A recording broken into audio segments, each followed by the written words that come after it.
श्री स्वामी समर्थ मंडळी. आज होता आमच्या स्टॉलचा डे 3. तर आमचा सर्व सेटअप वगैरे लावून झाला होता साधारण 5:30 वाजताच. आणि नंतर आम्ही कस्टमरची वाट बघत राहिलो आमची सगळी तयारी करून. कस्टमरची वाट बघत बघत खूप वेळ गेला. त्या वेळेमध्ये आम्हाला टाईमपास करण्यासाठी 2 गोष्टी भेटल्या.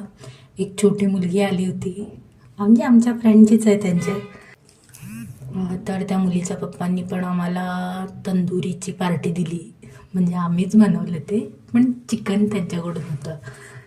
मग नंतरला डोगेश भाई आले, त्यांच्यासोबत टाईमपास केला. मग नंतरला हळूहळू 8 नंतर कस्टमर यायला सुरुवात झाली.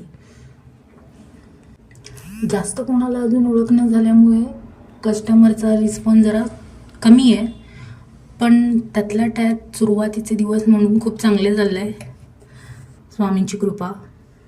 बंद करायला घेतलं आणि बंद करून झालंच होतं. शेवटचा भट्टी उचलणार तेवढ्यातच एक शेवटची ऑर्डर आली होती. ती ऑर्डर देऊन आम्ही निघालो, सर्व क्लीन वगैरे करून. आणि मग नंतरला घरी पोचलो या अवतारामध्ये, कारण महाबळेश्वरची थंडी तर तुम्हाला माहीतच असेल. तर असा होता आमचा डे 3. Thanks for watching. भेटूया उद्याच्या व्लॉगमध्ये. थँक्यू.